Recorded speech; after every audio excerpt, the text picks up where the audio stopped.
Okay, so let's talk about identity then. Like, because Identity. you Most important thing, really and truthfully. you talked about, you said that you kind of lost your sense of identity. Yep. How did that feel like? But also, what is it now to rebuild a new type of identity once that's happened? So yeah, I'll probably start with my own personal experience, right? So I've had 4 psychosis episodes basically, and in each of those episodes of psychosis, you get into a heightened sense of I don't know how to say it, ideology essentially.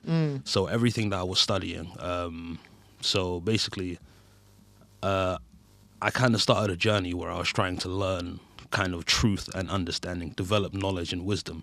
I've been doing that for a long time, even before the psychosis episodes. But when the psychosis episodes actually happened, then all of that information kind of flooded in at once, And for me, it felt like I was connected to some higher purpose, some higher divine sense of, cosmic consciousness or something like that. And it was just pure delusion. But when you're in that state, it's so intense. It's so intense, and it feels like, it really feels like you've unlocked something so much deeper than what most people have experienced with their lives, basically. And for me, it didn't become my identity because it was kind of the foundations of my identity before the psychosis. But after my first 2 episodes, I kind of stuck with that delusion in that same sense where it was like, okay, I'm connected to this higher source. I'm feeling the signs and synchronicities. The universe is conspiring and it's working for me, I'm moving forward with my life. It's pushing me towards this direction. But really and truthfully, what it was just me kind of following my subconscious impulses, right? But basically, after the last 2, that completely shattered, my identity completely shattered, because I realized, it was pure delusion. None of the stuff that I was thinking about and the theory that I had was actually functional in my life. I realized I wasn't the person I thought I was. I'm actually, I was worse off than I generally thought I was. And I just completely didn't know who I was at the end of it, there was no shred of oh, this is who I am. This is how I maneuver. This is how I function in the world. Right.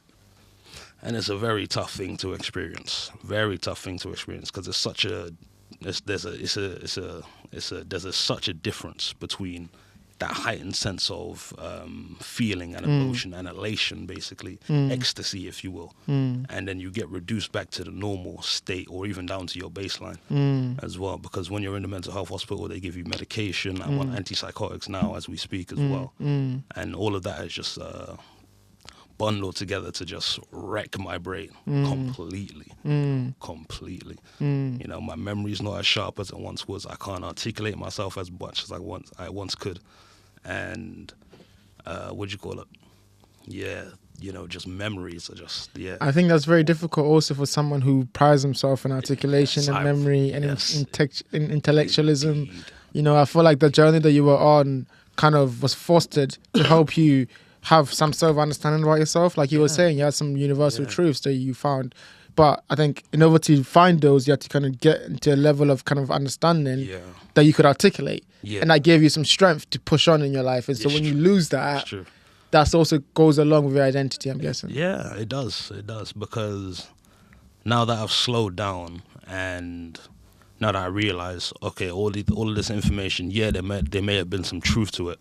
There may have been some understanding, and I could have had some good ideas even during my psychosis. I realize now, if it's not functional and if it doesn't actually have the power to transform my life, and if I don't take action to actually maneuver within my life, then it's not anything I want to deal with, basically.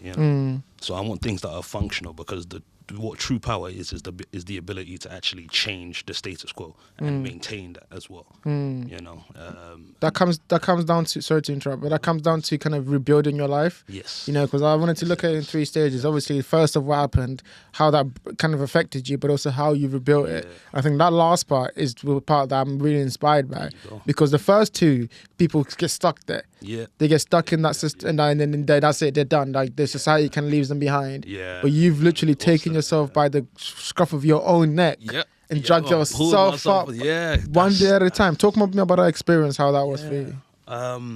Honestly, I like what you said at the end of that, one day at a time, because that's genuinely how it feels. Especially because for me, I was an addict for 10 years, smoking weed all the time, drinking alcohol just to basically function in life. Basically, I couldn't really go a single day without smoking weed. And when you're quitting addiction, one of the mantras you should have is one day at a time. Because it's easy to think, oh, I need to quit this drug for the rest of my life. I can never pick it up.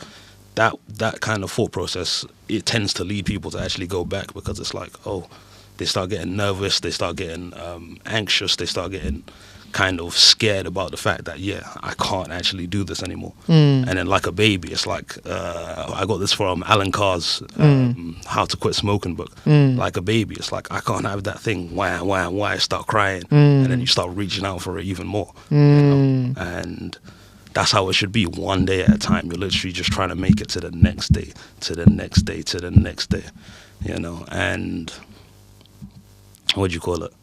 And in that regard, it's like you kind of just have to keep pushing forward.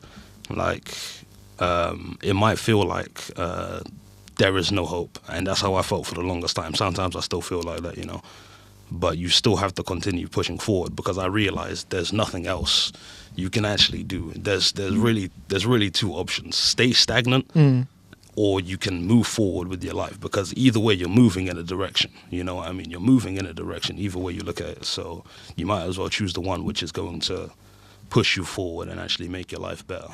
Yeah, you mentioned like being there where it's like stagnant. You feel that stagnation. Talk to me about that, because I wanna paint a picture from where you were, because like like you see you now, dapper, leather jacket, come on, great smile.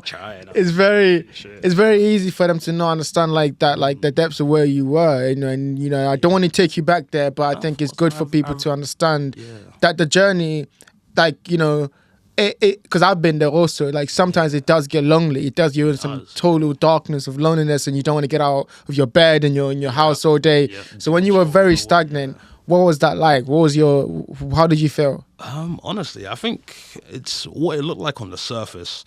I think a lot of people can relate to, which is basically just no activity. Is complete inaction. You're literally rotting in your bed. Life is just passing you by.